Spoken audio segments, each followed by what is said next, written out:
a blizzard rages, sealing Blackridge Hall in a shroud of snow. Inside, Sir Reginald Hargrove lies dead, a dagger in his back, the study locked, the windows shattered, no footprints outside. Who killed him in this impossible crime? Was it his betrayed wife, Lady Evelyn, the disinherited nephew, Victor, the blackmailed partner, Blackwood, the enigmatic Dr. Voss, or the loyal maid Jenkins, hiding a secret? Chapter 1.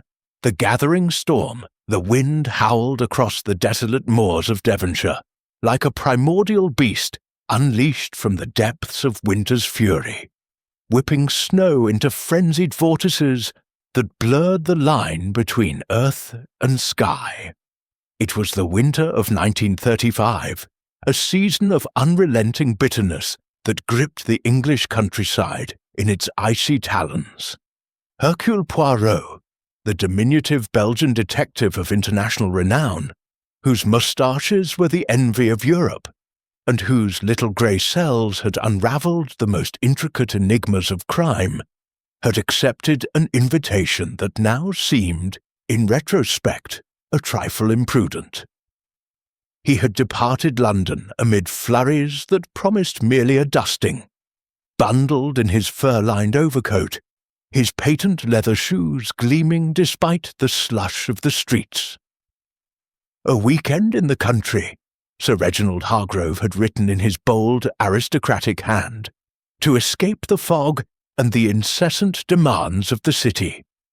Blackridge Hall awaits you, mon ami, with warmth, fine brandy, and perhaps a puzzle or two to tickle those famous grey cells of yours. Poirot, ever susceptible to flattery and the allure of intellectual stimulation, had acquiesced. His friend Hastings was abroad on some sporting folly, and the prospect of rustication held a certain charm. The train from Paddington had chugged westward, the landscape gradually surrendering to the wild expanse of Dartmoor, where ancient tors stood sentinel against the encroaching white. As the afternoon waned, the snow thickened, falling in heavy, relentless sheets that obscured the windows and muffled the rhythmic clatter of the wheels. At the small station of Princetown, a motor car awaited, or rather had been intended to await. But the driver, a burly fellow named Grimes, shook his head gravely. "Roads are closing fast, sir. Blizzard's coming in fierce. We'll have to push on quick-like." Poirot nodded, his green eyes sharp beneath the brim of his Homburg hat. He disliked inclement weather. It disordered the symmetry of life. Yet, as they motored onward, the vehicle labouring through deepening drifts, he could not deny a certain thrill. Nature's chaos often mirrored the turmoil of the human soul. And where there was turmoil, there was often crime. Blackridge Hall emerged from the swirling veil like a spectre from a Gothic tale. A sprawling edifice of grey stone, its towers piercing the heavens, its windows glowing faintly like watchful eyes. Built in the Elizabethan era and expanded during the Victorian zeal for grandeur, it perched on the edge of the moor, isolated by design, and now imprisoned by the storm. Ivy clung tenaciously to its walls, though now laden with snow, and the great oak doors, studded with iron, promised sanctuary. Grimes halted at the entrance, the engine sputtering in protest. "I'll garage the car round back, sir. Storm's worsening. No one'll be coming or going tonight." "Bien," Poirot murmured, stepping into the maelstrom. The wind tore at his coat, snowflakes stinging his cheeks like needles. He hastened up the steps, where a butler, tall, impassive, with the demeanour of a guardsman, opened the door. "Mr. Poirot, Sir Reginald expects you. This way, sir." The warmth inside was a benediction. A roaring fire crackled in the entrance hall, casting dancing shadows on suits of armour and tapestries, depicting long-forgotten hunts. The air was redolent with the scent of pine logs and beeswax polish. Poirot removed his galoshes with care, smoothing his moustache before following the butler, whose name, he learned, was Hastings. No relation, mercifully. Up the grand staircase.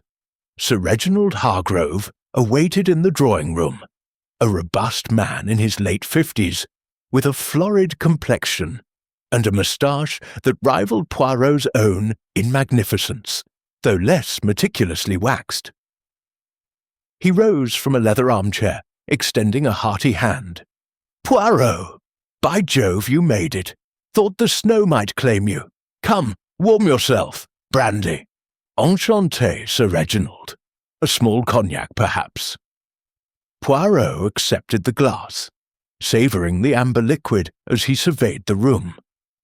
The hall was a testament to wealth accumulated through industry.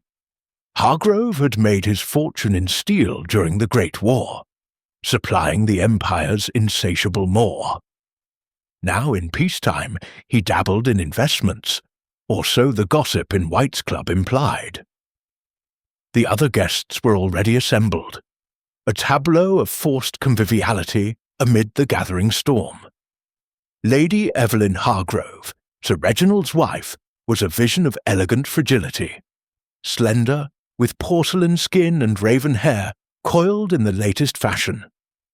Her eyes, a piercing blue, held a shadow of weariness, perhaps from the burdens of maintaining this remote pile.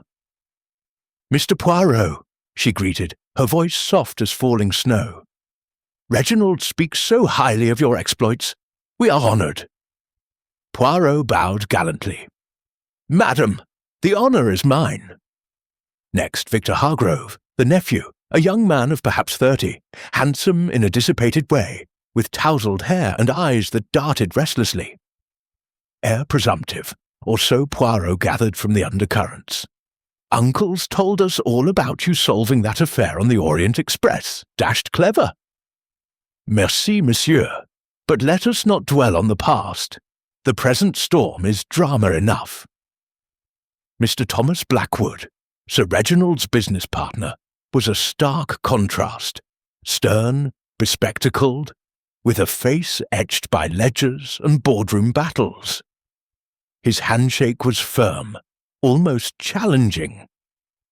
"Hargrove says you're a genius at untangling knots. Good thing with this weather knotting us up." Dr. Elena Voss, the enigmatic guest, intrigued Poirot most.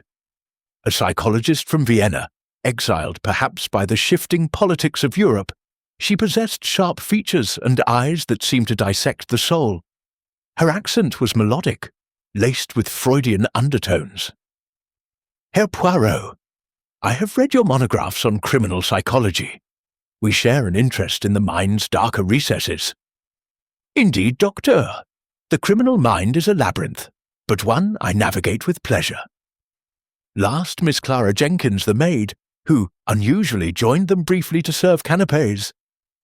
Loyal to a fault, she had been with the family for decades, her plain face lined with devotion. She curtsied awkwardly, murmuring, "Dinner at 8, sir."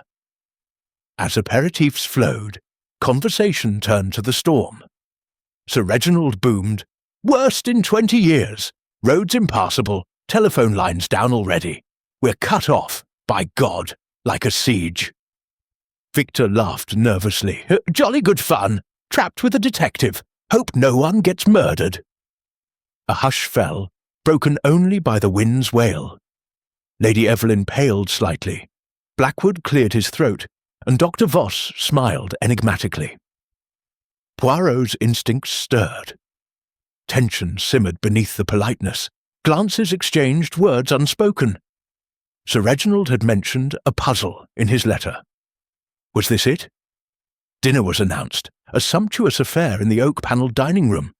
Consommé, roast pheasant, a fine claret. The chandelier glittered, silverware gleamed. Sir Reginald raised his glass. "To enduring the storm together, and to our distinguished guest, Hercule Poirot, may he solve any riddles the night presents?" Laughter rippled, but Poirot noted the undercurrents. Victor's forced gaiety, perhaps from gambling debts Poirot had heard whispers of, Blackwood's scowl at mentions of business, Lady Evelyn's distant gaze, Dr. Voss's observant silence. Even Miss Jenkins, hovering with the soup tureen, seemed on edge.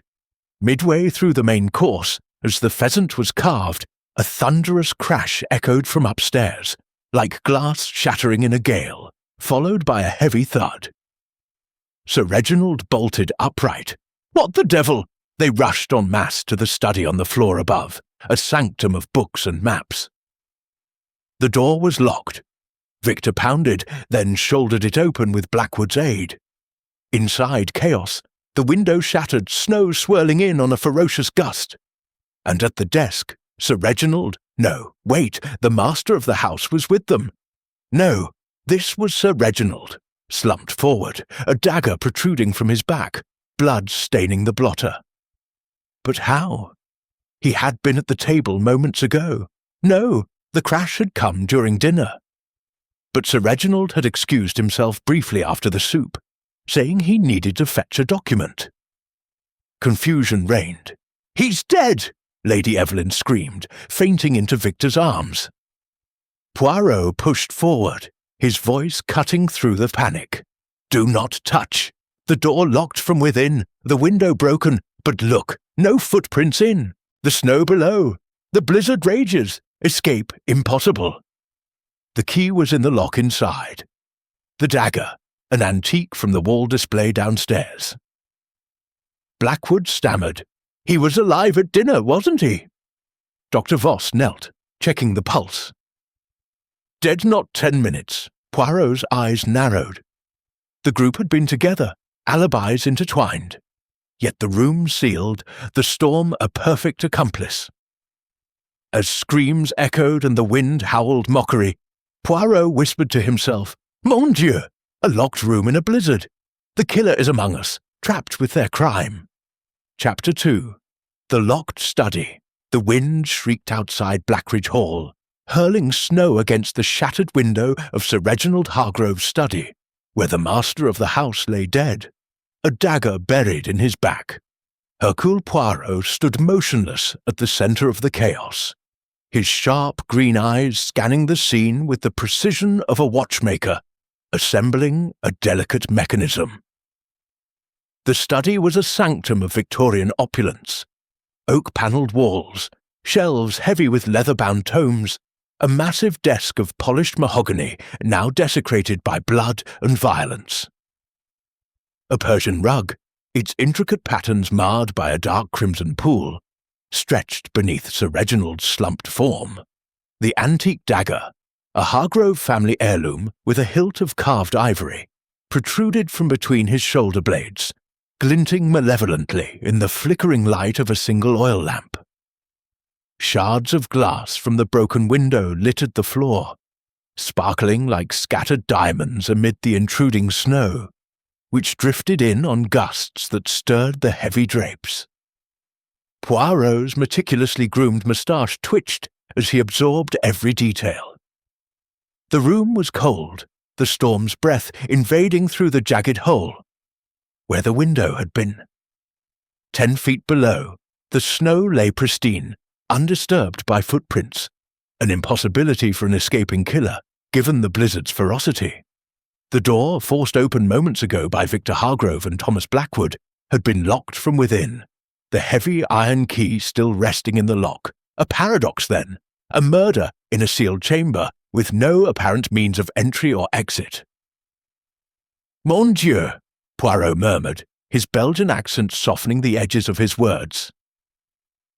"This is no accident. The killer is cunning, but not invisible." Victor Hargrove, the nephew, stood trembling near the door, his boyish features drained of colour. "The door was locked, monsieur," he stammered, running a hand through his dishevelled hair. "We had to break it down. How could anyone—" "Précisément," Poirot interjected, raising a gloved hand to silence him. He stepped closer to the desk, careful not to disturb the scene. The air was thick with the metallic tang of blood and the musty scent of old books, undercut by the sharp chill of the storm. Lady Evelyn Hargrove, Sir Reginald's widow, stood frozen near the fireplace, her elegant frame swathed in a sapphire gown that seemed incongruous against this grim tableau. She clutched a lace handkerchief, her eyes wide with horror, though Poirot noted a flicker of something else. Resignation, perhaps. He had enemies, she whispered, her voice barely audible over the wind's wail. In business, yes, but here, among us. Her words hung in the air, fragile as the snowflakes melting on the rug. Thomas Blackwood, the business partner, paced near the window, his stern face etched with unease. Reginald and I argued this afternoon, he admitted gruffly, adjusting his spectacles. A merger gone sour. He was obstinate, but murder, preposterous. Dr. Elena Voss, the Viennese psychologist, stood apart, her sharp eyes darting from face to face as if dissecting their souls. Her presence, Poirot thought, was an enigma. Invited for a weekend, yet her purpose unclear. The mind under stress reveals much, she said, her accent clipped and melodic. Sir Reginald was troubled. He spoke of betrayal. Miss Clara Jenkins, the maid, hovered at the edge of the group, her plain face pale, her hands twisting in her apron. I served him tea here at 6, she said softly. He was alive then, sir. I swear it. Poirot nodded, his mind cataloguing their statements. He knelt beside the body, noting the angle of the dagger, driven deep with force and precision. Sir Reginald's hand still clutched a fountain pen, as if he had been writing when death struck. On the desk lay a crumpled letter, its edges singed as though someone had tried to burn it in the grate. Poirot retrieved it with a handkerchief, unfolding it carefully. The handwriting was hurried, the ink smudged. You think you can betray me? The truth will out. The blizzard hides all. Blackmail, perhaps. A clue to motive? He straightened, turning to the window. The storm had begun hours earlier, rendering escape through the 10-foot drop impossible without leaving tracks. Yet the glass was shattered inward, suggesting the break occurred after the murder. A staged scene, then. Poirot's little grey cells hummed with possibility. Let it reconstruct, he said, his voice calm but commanding attention. Dinner began at 8. Sir Reginald excused himself briefly after the soup. Oui, to fetch a document, he said. The crash came at 8:15, no? We find him dead, the door locked, the window broken. Yet all were at table, save for this brief absence. Victor nodded vigorously. We were all together. I was carving the pheasant when we heard it. Lady Evelyn dabbed her eyes. He was agitated all day. Something about the will. He changed it recently. Blackwood's jaw tightened. He cut Victor out, you mean? Foolish decision caused a row. Victor flushed, his hands balling into fists. I didn't kill him. Yes, I was angry, but... Enough, Poirot said sharply. Anger is a motive, but not proof. We must seek evidence. He moved to the fireplace, where embers glowed faintly. The half-burned letter suggested haste, interruption. Had the killer been disturbed? Poirot examined the grate, finding ash and a scrap of paper with a single word. Inheritance. His eyes gleamed. Dr. Voss spoke up, her tone measured. Sir Reginald invited me to study his state of mind. He feared someone close was plotting against him. Paranoia, perhaps, or truth. Poirot turned to Miss Jenkins, who shrank under his gaze. You, mademoiselle, served tea. Did you see this letter? Or anyone enter the study? No, sir, she whispered. I left him alone. The door was closed when I returned to clear the tray. Poirot's gaze swept the room again. A small detail caught his eye. A single glove, half buried in the snowdrift below the window, barely visible through the storm. He pointed it out, and Blackwood retrieved it, a woman's glove, embroidered with the initials CJ. Clara Jenkins gasped, her hand flying to her mouth. "It's mine, but I swear I didn't come, mademoiselle," Poirot soothed. "A clue, perhaps planted. We shall see." The group exchanged uneasy glances, the tension palpable. Lady Evelyn's handkerchief trembled. Victor's eyes darted. Blackwood adjusted his spectacles unnecessarily, and Dr. Voss remained inscrutable. Poirot noted each reaction, storing it like a piece of a jigsaw puzzle. He stepped to the door, examining the lock. It was intact, no signs of tampering. The key, however, was old, its edges worn. Could it have been duplicated? Or was there another way into this room? His mind flickered to the possibility of a hidden passage, a common feature in such ancient houses.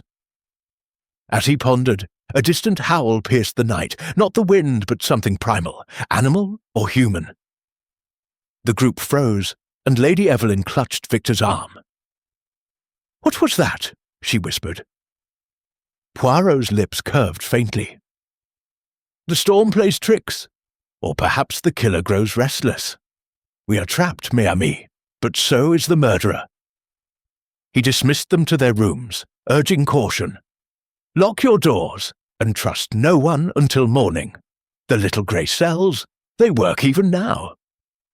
As they dispersed, Poirot lingered, his gaze returning to the letter, the glove, the dagger. The study held secrets beyond the obvious. He knelt by the rug, noticing a faint scuff mark near the bookcase. Not snow, but dust, as if something had been moved. He pressed the panels, but nothing gave. Yet. Outside, the blizzard raged, sealing Blackridge Hall in a cocoon of white. Inside, suspicion coiled like smoke. Poirot straightened, his mind alight with the challenge. The killer had crafted a perfect crime, or so they thought. But Hercule Poirot was no ordinary man. The locked room, the storm, the clues, they were threads in a tapestry he would unravel. As he left the study, a creak echoed from the hall above, a footstep perhaps, or the house settling under the snow's weight. He paused, listening. Silence followed, but the air felt charged as if the manor itself held its breath. Chapter 3. Interrogations begin. The storm battered Blackridge Hall with unrelenting fury, its icy fingers clawing at the ancient stone walls, as if seeking entry to the secrets within. Hercule Poirot stood in the drawing-room, where the flickering hearth cast long shadows across the gathered suspects, their faces taut with unease. The air was heavy with the scent of burning pine and the undercurrent of fear, for Sir Reginald Hargrove's murder in the locked study had transformed the manor from a refuge into a prison. Outside, the blizzard sealed them in, the snow piling high against the leaded windows, muffling the world beyond. Inside, suspicion coiled like a serpent, ready to strike. Poirot adjusted his impeccable waistcoat, his green eyes gleaming with purpose. "Mes amis," he began, his Belgian accent lending a melodic cadence to his words. "We are prisoners of the snow, and of suspicion. A man is dead, stabbed in a room locked from within, with no escape possible through the storm. The killer is among us, and Hercule Poirot will uncover the truth. Let us begin." He gestured to the circle of chairs arranged before the fire, where Lady Evelyn Hargrove, Victor Hargrove, Thomas Blackwood, Dr. Elena Voss, and Miss Clara Jenkins sat in uneasy proximity. The chandelier above, dimmed by the storm's strain on the manor's generator, cast a sickly glow, and the wind's howl provided a relentless backdrop to the interrogation. Lady Evelyn spoke first, her voice trembling like the flame in the hearth. She sat erect, her sapphire gown a stark contrast to her pallor, her raven hair pinned tightly as if to contain her grief. "Reginald was distant these past weeks," she said, twisting her lace handkerchief. "Obsessed with his investments, his legacy. He changed his will last week, cut Victor out entirely." Her eyes flicked to her nephew, a mix of pity and accusation. Victor, lounging with forced nonchalance, flushed a deep crimson.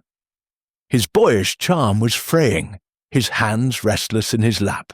"Yes, it's true," he admitted, his voice sharp. "Uncle and I had words. He called me a wastrel. Gambling debts, you know. Said I'd squander the estate, but murder, I'd never." His defiance rang hollow, and Poirot noted the sweat beading on his brow despite the chill. "Merci, monsieur," Poirot said, his tone neutral but his gaze piercing. "Anger is a powerful motive, but let us hear others. Monsieur Blackwood?" Thomas Blackwood, the business partner, sat rigid, his spectacles reflecting the firelight. His stern face, lined from years of boardroom battles, betrayed a flicker of unease. "Reginald and I clashed yesterday afternoon," he confessed, his voice gravelly. "A merger with a German firm fell through. Millions lost. He blamed me, but I stood to lose as much. I wanted him alive to rebuild. Killing him, absurd." Yet his fingers drummed on the armrest, a tell Poirot catalogued. Dr. Elena Voss, the Viennese psychologist, leaned forward, her sharp features illuminated by the glow. Her eyes, dark and probing, seemed to dissect each speaker. "Sir Reginald invited me to study his state of mind," she said, her accent precise yet melodic. "He feared betrayal, someone close, he said. Paranoia, perhaps, but rooted in reality. He spoke of secrets, debts unpaid." Her words hung in the air, and Poirot noted Victor's flinch, Blackwood's scowl. Miss Clara Jenkins, the maid, hovered at the circle's edge, her plain face pale, her apron twisted in nervous hands. "I only served tea," she whispered, her voice barely audible over the storm. "But I heard things, whispers. Lady Evelyn and Mr. Blackwood, in the library yesterday, talking low. I didn't mean to eavesdrop, sir." Her eyes darted to Lady Evelyn, who stiffened. "A red herring, perhaps." Poirot mused aloud, his moustache twitching. "Or a thread to pull. Let us examine alibis." Dinner began at 8. Sir Reginald left briefly after the soup. The crash came at 8:15, and we found him dead. Where were each of you? Lady Evelyn dabbed her eyes. "I was at table, speaking with Victor about the London season. I noticed Reginald's absence, but thought nothing of it." Victor nodded. "I was carving the pheasant, clumsy job too. Everyone saw me." Blackwood cleared his throat. "I was there, discussing politics with Dr. Voss. Dull stuff, but I never left." Dr. Voss inclined her head. "As he says, though I did step to the sideboard for wine just before the crash." Miss Jenkins stammered. "I was in the kitchen, preparing the next course. I heard the crash and ran up with the others." Poirot's eyes narrowed. Alibis intertwined, yet gaps existed. Sir Reginald's brief absence, 5, perhaps 10 minutes, provided a narrow window for murder. The locked door, the broken window, the absence of footprints in the snow below, all pointed to an inside job. But how? He paced before the hearth, his polished shoes silent on the rug. Let us consider the method. The dagger, a family heirloom, was taken from the hall display.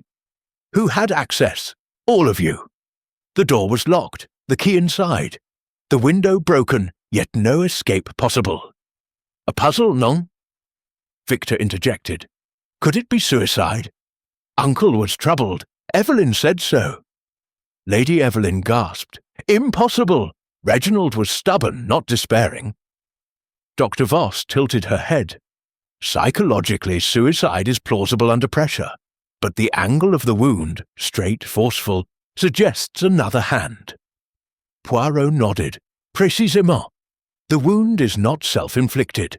The killer entered, struck, and staged the scene. But how did they leave? He turned to the singed letter found in the study, its cryptic words echoing in his mind. Betrayal. The blizzard hides all. Blackmail implied motive, but whose? And the glove, Clara Jenkins, found in the snowdrift below the window. Was it dropped carelessly or planted to mislead? Miss Jenkins, Poirot said softly. Your glove. Explain. Her hands shook. I lost it days ago, sir. I swear I never went near that window.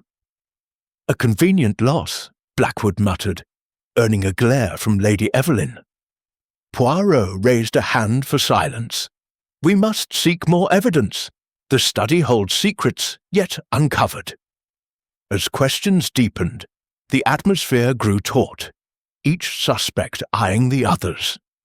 The fire crackled, a log collapsing in a shower of sparks, and the wind's howl seemed to mock their predicament. Suddenly, a power outage plunged the room into darkness, the generator faltering under the storm's assault. Gasps echoed, and Poirot's voice cut through. Stay calm! Candles vita! Miss Jenkins scurried to light candelabras, their wavering flames casting eerie shadows on the tapestried walls. The group huddled closer, faces ghostly in the half-light. Poirot's mind raced. Darkness was the killer's ally, obscuring truth as the blizzard obscured the world. Then, a piercing scream shattered the silence, emanating from the kitchen. The group surged toward the sound, Poirot leading with a candle held aloft. In the cavernous kitchen, Miss Jenkins stood trembling, pointing to a silver tray on the counter. A teacup, one of a set served at dinner, lay shattered, its contents spilled, a faint acrid smell rising from the liquid. Poison! Dr. Voss exclaimed, kneeling to examine it. Arsenic, I'd wager. The odour is unmistakable. Poirot's eyes gleamed. For whom was this intended? Sir Reginald, or another? Perhaps Ma? Lady Evelyn clutched her throat. This is madness! We're all in danger! Victor swore under his breath. Blackwood's face darkened. And Voss remained composed, her gaze analytical. Miss Jenkins sobbed. I poured the tea for everyone. I didn't know. Poirot studied the scene. The tray held cups for all, but only one was poisoned, a deliberate act, timed with the outage to sow chaos. The killer was bold, striking again under their noses. Or was this another red herring, designed to divert suspicion? He addressed the group, his voice steady despite the rising tension. The killer plays a dangerous game, but Hercule Poirot is not so easily deceived. We return to the drawing room. No one leaves alone. As they filed back, the candlelight flickered, casting monstrous shadows. Poirot's mind churned. The letter, the glove, the poison, the locked room. Each clue was a thread, but the pattern remained elusive. The scream had heightened fear, but also revealed the killer's desperation. They were trapped, yes, but so was the murderer. And Poirot sensed the net tightening. A creak from the staircase made them pause, the manor groaning under the storm's weight, or was it footsteps? Poirot held up a hand, listening. Silence followed, but the air thrummed with menace. The night is long, he said softly, and the truth will not hide forever. Chapter 4. Shadows of the Past. The blizzard's relentless assault on Blackridge Hall showed no mercy, its icy gusts rattling the ancient windows and piling snow against the manor's stone walls until it seemed the world itself was buried. Inside, the air was thick with suspicion, the flickering candlelight casting grotesque shadows that danced like spectres across the oak-panelled corridors. Hercule Poirot, his impeccable suit a defiant stand against the chaos, stood in the library, where the scent of old leather and wax mingled with the faint metallic tang of fear. Sir Reginald Hargrove's murder in the locked study, followed by the poisoned teacup, had transformed the manor into a labyrinth of secrets, and Poirot's little grey cells were alight with the challenge of unravelling them. The library was a cavern of knowledge, its shelves groaning under the weight of tomes on history, science, and the occult. Sir Reginald's eclectic tastes laid bare. A fire burned low in the hearth, its embers casting a ruddy glow on the gathered suspects. Lady Evelyn Hargrove, her elegance fraying under grief and suspicion. Victor Hargrove, the disinherited nephew, his eyes darting with restless energy. Thomas Blackwood, the stern business partner, his spectacles glinting with unspoken calculations. Dr. Elena Voss, the Viennese psychologist, her sharp gaze dissecting the room, and Miss Clara Jenkins, the maid, her plain face etched with nervous devotion. The storm had trapped them. But Poirot knew the true prison was the web of lies they wove. "Mes amis," Poirot began, his voice a calm beacon in the tense silence. "The murder of Sir Reginald is no random act. To find the killer, we must uncover the shadows of his past. Who was this man, and what secrets did he guard?" His Belgian accent lent a musical precision to his words, and his green eyes swept the room, noting each flinch, each tightened jaw.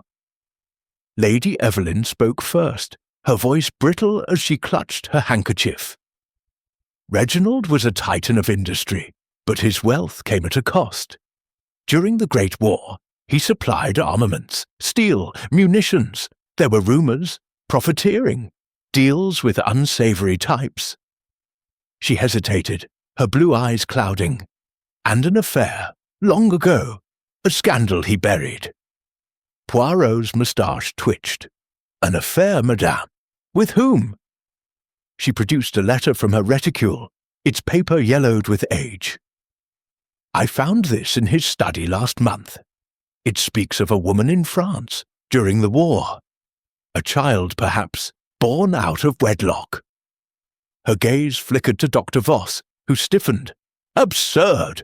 Voss snapped, her Viennese accent sharp. "I am a professional, invited to study his mind, not his daughter.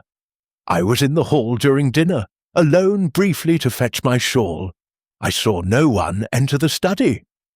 Her alibi was firm, but Poirot noted the slight tremor in her hands. Victor leaned forward, his voice eager to deflect. "Uncle's past was murky. Yes. He hinted at a love child once, when I pressed him about the estate. Said it was taken care of. Could that be motive?" Blackwood snorted, adjusting his spectacles. "Reginald's sins don't surprise me. He was ruthless in business, embezzlement even. I found discrepancies in our ledgers last year. Threatened to expose him unless he renegotiated our terms." He thrust a folded paper at Poirot, its columns of figures damning. "Here's proof, but I didn't kill him. I needed him alive to settle the debt." Poirot examined the document, his mind cataloguing its implications. A red herring, perhaps, or a genuine motive? Blackwood's candour suggested calculation, not innocence. He turned to Miss Jenkins, who hovered near a bookshelf, her apron twisted in her hands. "And you, mademoiselle? You served Sir Reginald for years. What of his past?" Jenkins's eyes widened, her voice a whisper. "He was kind to me, sir, but secretive. I heard him arguing with Dr. Voss 2 days ago about a debt from Vienna. I didn't understand." Voss's lips tightened, but she said nothing. Poirot filed the detail away, his gaze returning to the letter Lady Evelyn had provided. Its words were cryptic. "You cannot erase me. The child lives." A love child, blackmail, wartime secrets, each a thread in the tapestry of murder. He moved to the study, the group trailing uneasily, their candles casting wavering light. The crime scene was as he'd left it. Sir Reginald slumped over the desk, the dagger gleaming, the broken window admitting gusts of snow. Poirot re-examined the dagger, noting its absence of fingerprints, wiped clean, a meticulous touch. The singed letter from the grate, with its talk of betrayal and inheritance, lay on the desk, its edges curled like a warning. He knelt by the rug, his fingers brushing the scuff mark near the bookcase. Dust, not snow, suggested movement, recent, deliberate. He pressed the panels, his gloved hands probing for secrets. A faint click rewarded his persistence, and a section of the bookcase swung inward, revealing a narrow passage, its air dank and cold. Gasps echoed behind him. "A hidden passage!" Victor exclaimed, his voice a mix of awe and fear. "The killer used it." "Perhaps," Poirot said, peering into the darkness. The passage stretched toward the attic and bedrooms, a silent artery through the manor's heart. But the dust here is undisturbed. Save for one set of prints, faint, recent, the killer knew this house well. Lady Evelyn clutched her throat. "Reginald never mentioned this. How could they know?" Poirot's eyes gleamed. "That, madame, is the question." He returned to the glove found in the snowdrift. Clara Jenkins' initials embroidered on its cuff. "Mademoiselle, you claim it was lost. Yet it lies beneath the window, a beacon of suspicion." "I swear, sir," Jenkins cried, tears welling. "Someone took it from—" "The laundry? A planted clue, then?" Poirot's mind churned. The passage suggested access, the glove misdirection. The poisoned teacup from the kitchen, arsenic, Dr. Voss had confirmed, pointed to a killer still active, desperate to cover their tracks. But who? He addressed the group, his voice steady. "Sir Reginald's past, his affair, his wealth, his secrets, holds the key. Someone here feared exposure, or sought revenge. We must dig deeper." As night deepened, the storm's roar seemed to mock their isolation. Poirot led them to the attic, following the passage's winding path. The air grew colder, the candlelight weaker, as they climbed creaking stairs to a low-ceilinged space piled with trunks and cobwebs. One trunk stood open, its contents strewn, letters, photographs, a locket with a faded portrait of a young woman, not Lady Evelyn. "Mon Dieu," Poirot murmured, lifting the locket. "A clue to the past, or a trap?" Before he could read the scattered letters, a shadow moved in the corner, swift and silent. A figure lunged, knocking a candle from Blackwood's hand. It extinguished in a hiss, plunging them into near darkness. Poirot sidestepped, his cane raised, but the figure vanished down the passage, footsteps fading into the storm's din. "After them!" Victor shouted, but Poirot held up a hand. "Non, monsieur, they are gone, for now, but they have left us something." He pointed to a dropped scrap of paper, its ink fresh. "The truth is buried in snow." The group stood frozen, their breaths visible in the chill. Lady Evelyn's face was ashen, Victor's fists clenched, Blackwood's jaw tight, Voss's eyes narrowed, Jenkins trembling. Poirot's mind raced. The passage, the locket, the note. The killer was desperate, their movements betraying fear of discovery. "We return below," he said firmly, "but know this, the shadows of the past are revealing themselves, and Hercule Poirot sees all." As they descended, the manor creaked, the storm's wail a constant reminder of their isolation. A faint thud echoed from the study below. Another clue, or another trap? Poirot's lips curved faintly. The killer was clever, but not infallible. The game was far from over. Chapter 5. The poisoned chalice dawn broke over Blackridge Hall, but its light was feeble, smothered by the blizzard's unyielding shroud. The snow, piled high against the manor's ancient walls, transformed the world into a featureless void, isolating the inhabitants as surely as a prison cell. Inside, the air was heavy with dread, the memory of Sir Reginald Hargrove's murder in the locked study, and the poisoned teacup in the kitchen casting a pall over the group. Hercule Poirot stood in the dining room, where a meagre breakfast of porridge and toast was served under the dim glow of candelabras, the generator still faltering under the storm's assault. His impeccable suit and waxed moustache were a defiant stand against the chaos, his green eyes sharp as he surveyed the suspects gathered around the polished table. Lady Evelyn Hargrove, Victor Hargrove, Thomas Blackwood, Dr. Elena Voss, and Miss Clara Jenkins.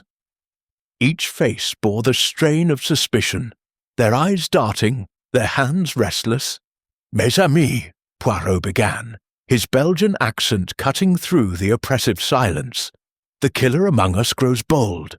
A dagger in the study, a poisoned teacup in the kitchen, attempts to silence or mislead. Hercule Poirot will not be deterred. Let us examine the evidence and tighten the net." The fire in the hearth crackled weakly, its warmth no match for the chill seeping through the frosted windows. Miss Jenkins, her hands trembling as she poured tea, avoided Poirot's gaze.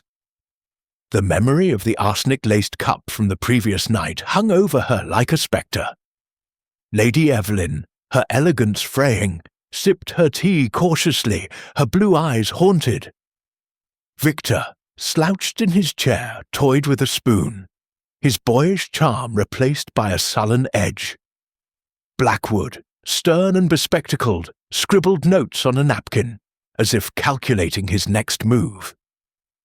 Dr. Voss, ever the observer, watched the group with clinical detachment, her Viennese accent silent for now. Poirot paced before the table, his polished shoes silent on the rug.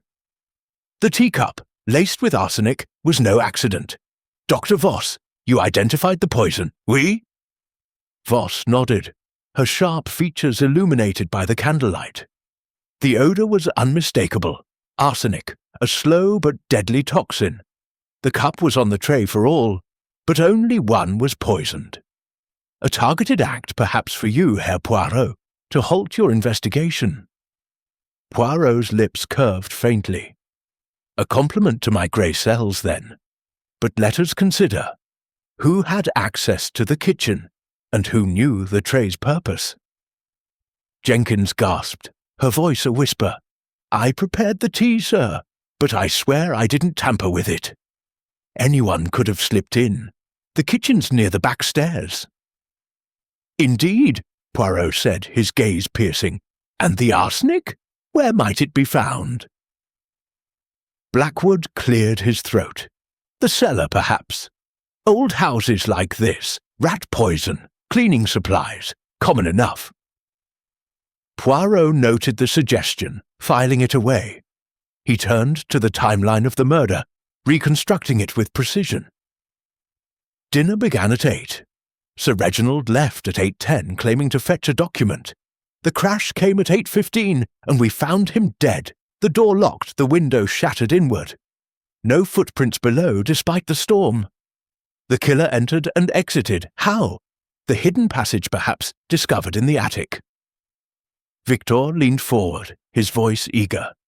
That passage. It connects the study to the bedrooms. The killer used it, staged the window to confuse us. Perhaps, Poirot said, his tone measured. But the dust in the passage showed only one set of prints, faint, deliberate. The killer knew the house intimately. Lady Evelyn's handkerchief trembled. Reginald never spoke of such a passage. Could it be a servant's knowledge? Her glance at Jenkins was pointed. Jenkins flushed, shaking her head. "I've served here 20 years, ma'am, but I never knew of it." Poirot's eyes gleamed.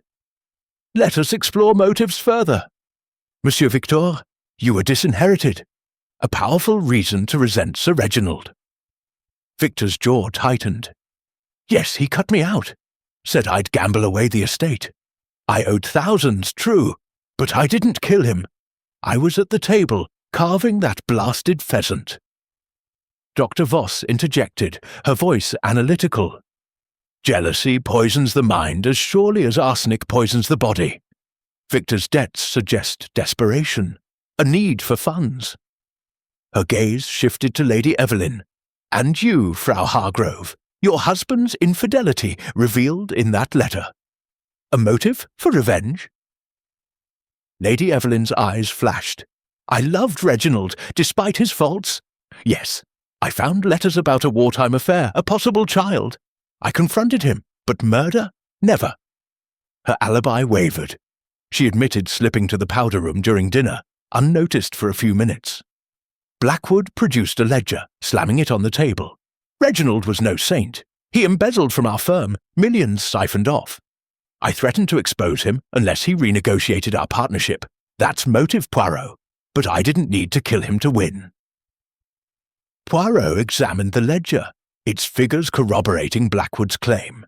A red herring or damning evidence. He turned to Voss. "And you, Docteur? Sir Reginald feared betrayal. Your argument about a Vienna debt, what was it?" Voss's lips tightened. He consulted me about his paranoia. He owed favours from the war to certain parties in Vienna. I pressed him to clarify, but he refused. I was in the hall fetching my shawl when he died. Poirot's mind churned. Motives intertwined. Victor's debts, Evelyn's betrayal. Blackwood's greed, Voss's secrets, Jenkins' loyalty twisted by resentment. He returned to the study, the group trailing like reluctant shadows, their candles flickering in the draughty corridor. The crime scene was unchanged. The dagger, the singed letter, the scuff mark near the bookcase. He knelt, examining the mark again, dust displaced, suggesting the passage's use. A new clue emerged, a bloody handkerchief found in Victor's room during a cursory search. Victor protested, "It's not mine, someone planted it." Poirot noted the initials, none, suggesting another misdirection. As accusations flew, a sudden thud resounded from the study, startling the group. They rushed in, finding the desk drawer forced open, its lock splintered. A document was missing, the will perhaps, mentioned by Lady Evelyn. Poirot's eyes narrowed. The killer seeks to control the narrative, but why now? The group exchanged glances, tension crackling like the fire. Jenkins whispered, "The will it named a new heir." I overheard Sir Reginald talking to his solicitor. "Who?" Poirot pressed, but she shook her head, fear sealing her lips. Dr. Voss spoke, her voice calm. "The will's absence suggests inheritance is key. Someone here stands to gain, or lose, everything." Poirot paced, reconstructing the murder. The passage allowed entry, the window's inward shatter a ruse to suggest an outside intruder. The poisoned teacup, meant for him or another, showed the killer's desperation. But the handkerchief, the missing will, red herrings to scatter suspicion. As midday approached, the storm's howl softened, but the manor remained a fortress of ice. Poirot addressed the group, his voice steady. "The killer is clever, staging clues to mislead, but Hercule Poirot sees through deception. We must search further, the cellar, the attic, every corner." Suddenly, another blackout plunged the room into darkness, the candles snuffed by a gust from an unseen door. Gasps echoed, and Poirot's voice rang out. "Stay where you are! The killer moves among us!" In the chaos, a scuffle sounded near the door, a rustle of fabric, a muffled curse. When Jenkins relit a candle, the group was intact, but Blackwood's ledger lay on the floor, its pages torn. Someone had tried to destroy it, or stage another distraction. Poirot's lips curved faintly. "The chalice of poison is not just in the tea, but in the lies you tell. The truth draws near, and the killer grows reckless. As they disperse to their rooms, ordered to stay in pairs for safety, a faint creak echoed from the passage above. Poirot paused, listening. The manor held its breath, the storm a relentless accomplice. The missing will, the torn ledger, the poisoned cup, each was a piece of the puzzle, and Poirot's grey cells were assembling them with relentless precision. Chapter 6. Hidden Alliances. The blizzard's howl softened to a mournful wail, but Blackridge Hall remained a fortress of ice, its corridors steeped in suspicion. Hercule Poirot navigated the manor's labyrinthine halls, his polished shoes silent on the worn rugs, his mind a whirl of clues. The locked study, the poisoned teacup, the hidden passage, the missing will. Sir Reginald Hargrove's murder had woven a web of deceit, and Poirot's little grey cells were untangling its threads. Midday light, grey and weak, filtered through frosted windows, casting shadows that seemed to whisper secrets.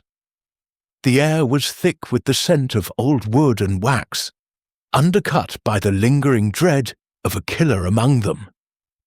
In the library, Poirot gathered the suspects, Lady Evelyn Hargrove, Victor Hargrove, Thomas Blackwood, Dr. Elena Voss, and Miss Clara Jenkins, around a mahogany table, candelabras flickering in the dimness. Their faces were taut, eyes darting like trapped animals. "Mes amis," Poirot said, his Belgian accent sharp. "The killer grows reckless, but alliances hide in plain sight. Let us expose them."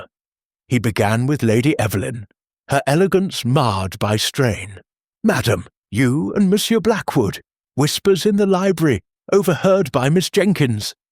An affair, perhaps?" Evelyn's blue eyes flashed, her handkerchief crumpling. "Yes, Thomas and I. We sought comfort. Reginald knew, but he was cold, distant. I swear we didn't kill him." Her admission hung heavy, Blackwood's stern face flushing. "Comfort or conspiracy?" Poirot pressed. Blackwood adjusted his spectacles, his voice gruff. "It was personal, Poirot. No plot. I was in the dining room when Reginald died." Poirot turned to Jenkins, her apron twisted in nervous hands. "You overheard more, mademoiselle. Dr. Voss and Sir Reginald, speak." Jenkins hesitated, her voice a whisper.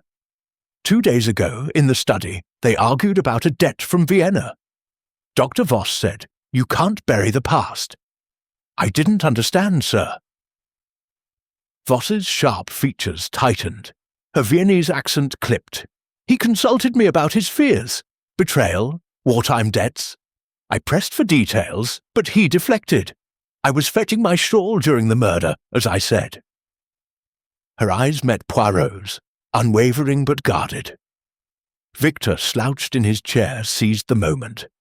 "I borrowed the dagger from the hall display. A prank, nothing more. Someone took it after. I was at the table, carving the pheasant." His defiance rang hollow, the bloody handkerchief in his room a lingering question. Poirot's gaze swept the group. The passage from the study to the attic, known to the killer. The window shattered inward, a ruse. The poisoned teacup, meant to silence. And now, the missing will. Alliances form in shadows, no? He revisited the singed letter. Betrayal, inheritance, blizzard hides all. Blackmail, perhaps, binding two together. He tested a theory. Could Sir Reginald have staged his own death? No, the wound's angle forbids it. Murder, then, via the passage. As evening fell, the manor groaned under the storm's weight. Poirot led them to the study, re-examining the scuff mark by the bookcase. The passage's dust confirmed one entry, deliberate, calculated. He paused, sensing a shift in the air. A note slipped under his door earlier read, "Meet in the conservatory at midnight." Trap or revelation? Before he could ponder further, a chilling cry echoed from upstairs. Dr. Voss's room. They rushed up, finding her clutching her throat, a bruise forming. "Someone attacked me," she gasped, pointing to a man's cufflink on the floor, engraved with Blackwood's initials. Blackwood paled. "It's mine, but stolen. I was in my room." Poirot's eyes gleamed. The killer weaves a tangled web, but it frays. The cufflink, like the glove, may be planted, yet the attack is real. The group stood frozen, the storm's wail mocking their fear. Poirot's voice cut through. "Return to your rooms, in pairs. The midnight meeting approaches, and Hercule Poirot will be ready." A creak from the passage above sent a shiver through them. The killer was close, their desperation a beacon. Poirot's grey cells hummed, the alliances were cracking, and the truth lay just beyond the shadows. Chapter 7. The Cufflink Clue. The blizzard's fury had dulled to a low moan, but Blackridge Hall remained a fortress of secrets, its corridors heavy with the weight of Sir Reginald Hargrove's murder.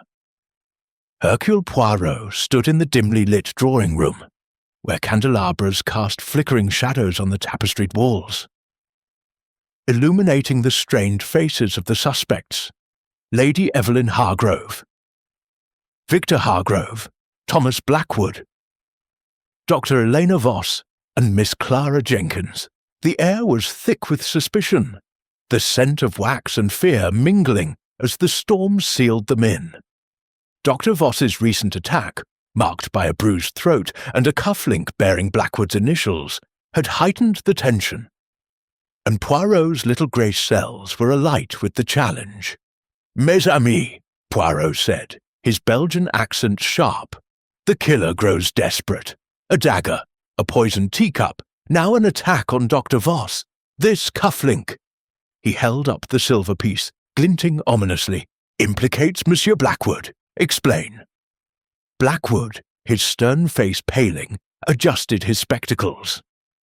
"It's mine, yes, but stolen. I was in my room, alone, after dinner. I sought counsel from Dr. Voss earlier, about stress, nothing more." His voice was gruff, but a tremor betrayed him. Voss, her bruise stark against her pale skin, nodded. "He visited briefly, no violence. Someone else attacked me, Herr Poirot." Her Viennese accent was steady, her eyes analytical. Lady Evelyn's voice cracked, her handkerchief twisting. "Elena, you and Thomas, was this another betrayal?" Jealousy flared in her blue eyes, hinting at her affair with Blackwood. Poirot's moustache twitched. "Jealousy is a poison, madame, but let us focus. Miss Jenkins, you saw Victor in the hidden passage yesterday. Speak." Jenkins, trembling, whispered, "I was fetching linens near the attic stair. I saw Mr. Victor slip out of the passage, looking furtive. I didn't tell sooner. I was afraid." Victor's jaw dropped. "Lies! I was in my room, not skulking about. Someone's framing me. The handkerchief, now this." His boyish face reddened. His debts and disinheritance a looming motive.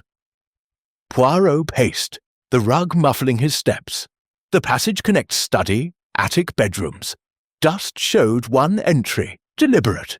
The arsenic in the kitchen, accessible to all. Motives intertwine. Victor's debts, Evelyn's affair, Blackwood's greed, Voss's secrets, Jenkins' loyalty, or betrayal. He revisited the clues. The singed letter, betrayal, inheritance, the glove, Jenkins, the poisoned teacup, the missing will. The cufflink, like the glove, felt staged, a red herring to scatter suspicion. But the attack on Voss was real, suggesting the killer feared her insight. A forged will surfaced in Jenkins' quarters, naming her heir. She wept. "It's not mine! Someone planted it!" Poirot nodded, sensing another misdirection. "The killer weaves a web," he said, "but it frays. The passage is key, known to few. Who among you explored this house's secrets?" Lady Evelyn shook her head. Reginald never spoke of passages. Blackwood and Voss echoed her. but Jenkins hesitated, her eyes downcast. Poirot's mind churned. The midnight meeting note, "Meet in the conservatory," loomed. He decided to set a trap announcing, "I have found the will, hidden in the study. Tonight I shall retrieve it." As the storm's wail softened, tension crackled. Poirot dismissed them, but lingered, his gaze on the cufflink. Blackwood's initials, too convenient. He mapped the passage mentally. Study to attic, attic to bedrooms. The killer had moved swiftly, staging the windows shatter to mislead. In the conservatory, Poirot arrived early, concealing himself behind a fern. Candlelight flickered on glass panes, the air humid with earth and decay. Footsteps approached, 2 figures whispering. The plan succeeds. Poirot suspects nothing. Their voices were low, one male, one female. A branch snapped outside, alerting them. They fled, dropping a locket, Lady Evelyn's, its clasp broken. Poirot emerged, holding the locket, his eyes gleaming. Alliances unravel, and the killer grows careless. A creak from the passage above echoed, chilling the air. The trap was set, but the killer was watching, waiting. Poirot's grey cells hummed. The truth was near, but danger nearer still. Chapter 8. Confrontation in the snow. The blizzard had waned to a fitful whisper. Its snow no longer a blinding veil, but a heavy shroud blanketing Blackridge Hall. The manor's stone walls loomed like a tomb, sealing in the secrets of Sir Reginald Hargrove's murder. Hercule Poirot, his green eyes sharp beneath his Homburg hat, led the suspects, Lady Evelyn Hargrove, Victor Hargrove, Thomas Blackwood, Dr. Elena Voss, and Miss Clara Jenkins, outside into the biting cold. The air stung with frost, the ground crunching underfoot as they ventured to the grounds, seeking clues beyond the manor's claustrophobic corridors. The sky was a sullen grey, the storm's aftermath leaving a fragile calm, but danger lingered like the chill in Poirot's bone. "Mes amis," Poirot said, his Belgian accent crisp, "the killer hides among us, but the snow may betray them. Let us search." His breath clouded in the air, his cane tapping the icy path. They trudged to a shed near the manor's edge, guided by faint footprints, smudged but recent, leading from the study's window. Inside, a sled was missing, its outline clear in the dust. "An escape attempt?"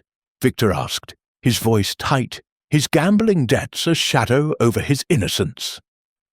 "Or a ruse," Poirot replied, examining the shed. A hidden cache revealed documents, letters exposing Sir Reginald's wartime espionage. Blackmailing Blackwood for profiteering. "Monsieur Blackwood, you were his victim, no?" Blackwood's stern face darkened, his spectacles fogging. "He held those over me, yes, threatened ruin. But I didn't kill him. I needed him alive to negotiate." His hands shook, betraying fear. Dr. Voss, her bruise fading, spoke coolly. "These confirm Reginald's paranoia was justified. I was his informant, not his child, tracking his Vienna contacts. My attack was a warning." Her Viennese accent carried conviction, but Poirot noted her guarded eyes. Lady Evelyn, wrapped in furs, clutched her locket, the one dropped in the conservatory. "Reginald's secrets ruined us all," she whispered, her affair with Blackwood a raw wound. Poirot's mind churned. The passage enabled the murder, the window's inward shatter a deception, the sled erasing tracks. He tested Victor. "You admitted borrowing the dagger for a prank. Were you in the passage?" Victor flushed. "I argued with Uncle, yes, but left him alive. I was in the dining room when the crash came."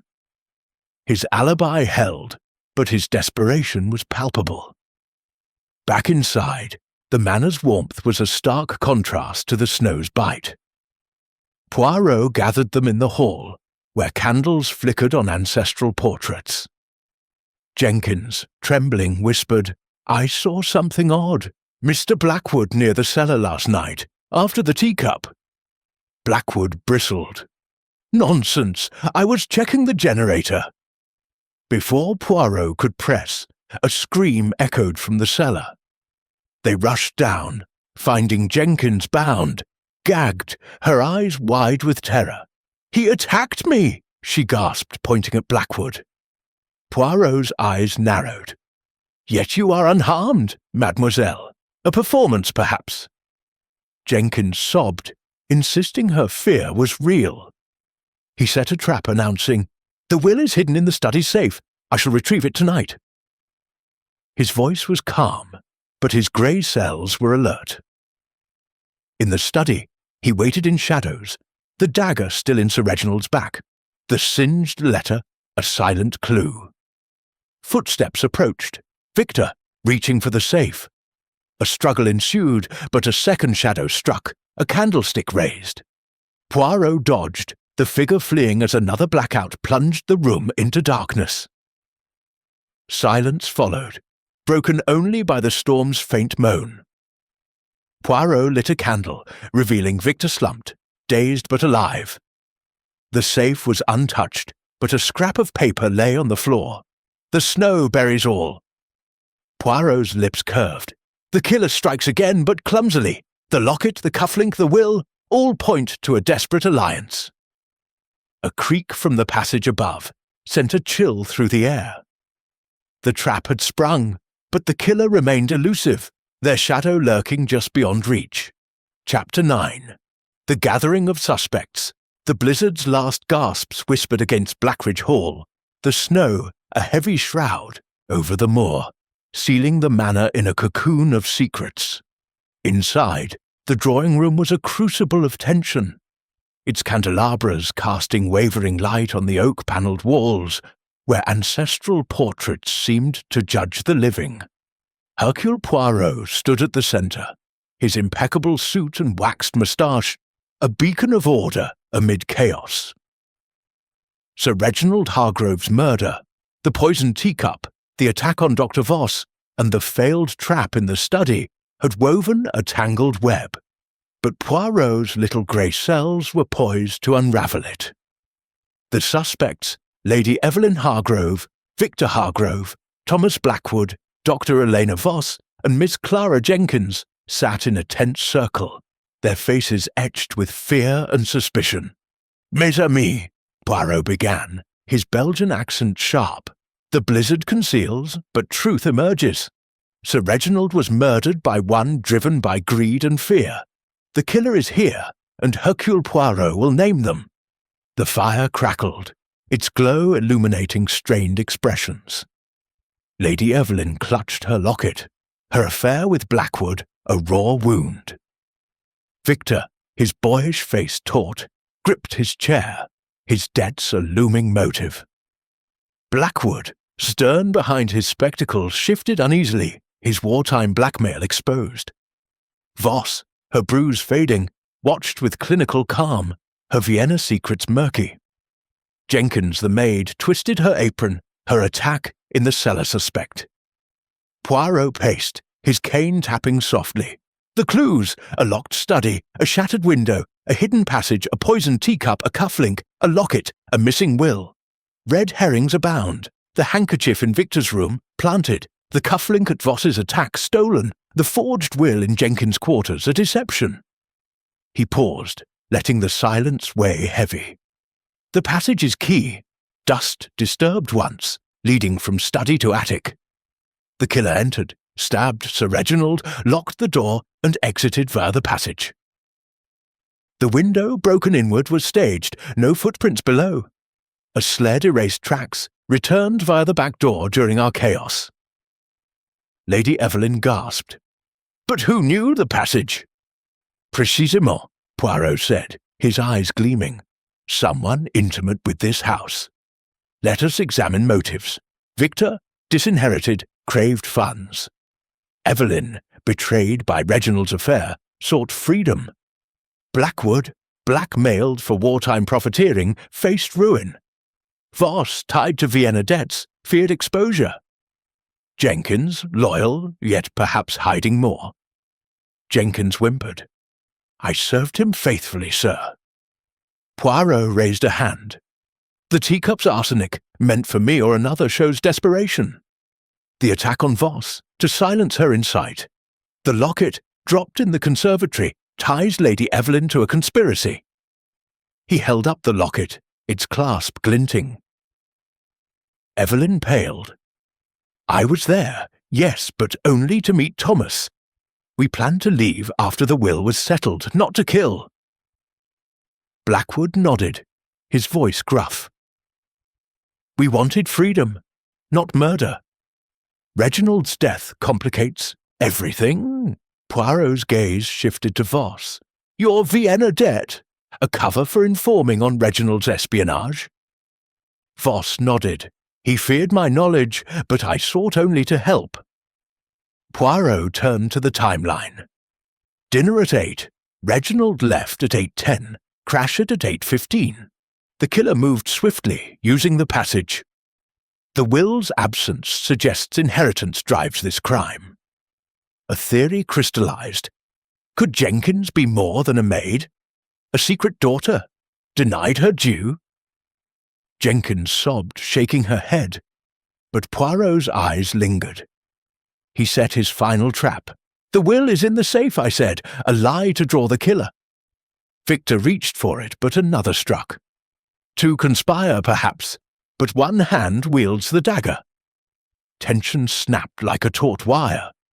Victor leapt up, a revolver gleaming in his hand. "Enough! The truth dies here!" His voice shook, his debts and desperation bared. Poirot's cane flicked, disarming him with a swift strike. "No, monsieur! The truth lives! The killer's web unravels, and their shadow looms." The group froze, the fires crackled deafening in the silence. A creak from the passage above sent a chill through the room. Poirot's lips curved faintly. The final act approaches, and Hercule Poirot is ready. Chapter 10. The Unveiling.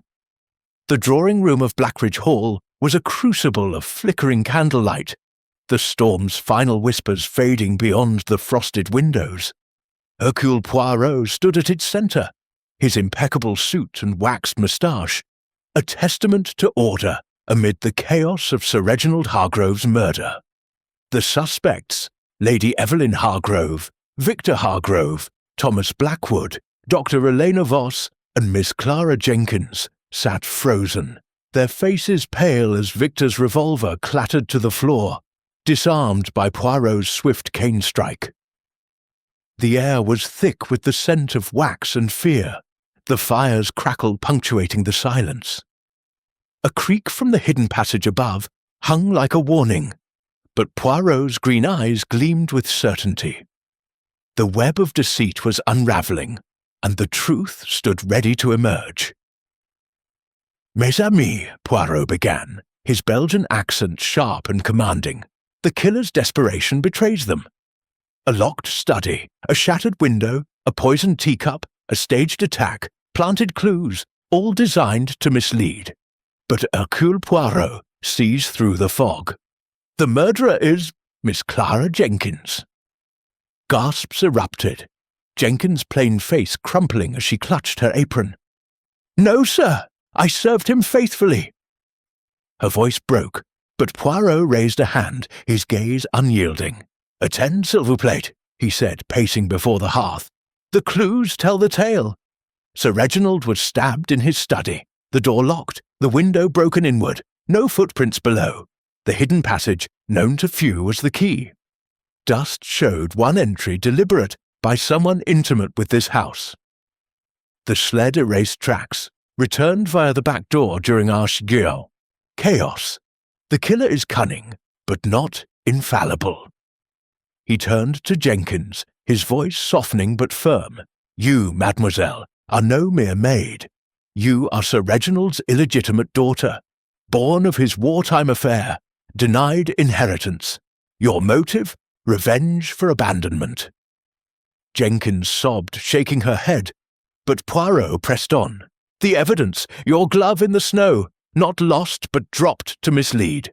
The arsenic in the kitchen, where you had access. The forged will in your quarters, a clumsy attempt to shift blame. The attack on Dr. Voss, staged to implicate Blackwood with his stolen cufflink. And the locket in the conservatory, Lady Evelyn's, yes. But you planted it, knowing her affair with Blackwood would cast suspicion." Lady Evelyn gasped, clutching her locket. "I never conspired to kill." "No, madame," Poirot said. "You and Monsieur Blackwood sought freedom, not murder. Your whispers in the conservatory were of escape, not crime. The locket was a thief's misstep." He nodded to Blackwood, whose stern face sagged with relief. Victor, still dazed from the struggle, stammered, "But I reached for the safe. You thought me guilty." "A distraction, monsieur," Poirot said. "Your debts drove you to desperation, but not murder. The killer used your rashness, planting the handkerchief to frame you." Dr. Voss, her bruise faint, spoke calmly. "Herr Poirot, my Vienna knowledge was no motive. I informed on Reginald's espionage, but sought to help, not harm." "Précisément," Poirot said. "Your attack was Jenkins' ploy to silence your insight." He faced Jenkins, whose tears had ceased, her eyes hardening. "You knew the passage from childhood explorations, mademoiselle. You entered the study at 8:10, stabbed Sir Reginald, locked the door and exited via the passage. The windows shatter inward was your ruse, the sled erasing tracks. The poison teacup, meant for me, failed. Your attack in the cellar, another deception." Jenkins stood, her voice a low hiss. "He abandoned me. My mother died in poverty while he lived in splendor. I served him, bided my time, learned his secrets. The will was mine by right." Her confession spilled like the snow outside, raw and unyielding. Poirot nodded, his voice gentle. "Justice prevails, mademoiselle. Your pain is real, but murder is no remedy." Blackwood cleared his throat. "The will, it named a charity, not Jenkins. I saw it." "Indeed," Poirot said, another motive for her rage. As Jenkins collapsed, sobbing, the distant hum of a motor broke the silence, the police arriving as the storm cleared. Lady Evelyn wept, Victor slumped, Blackwood and Voss exchanged weary glances. The manor's oppressive air lifted, the fire's glow warming the room. Poirot straightened, his cane tapping softly. The blizzard hid much, but truth endures. Hercule Poirot had spoken. The group dispersed, the police taking Jenkins into custody. Outside the snow lay still, the moor silent under a pale sky. The game was over, and justice had prevailed.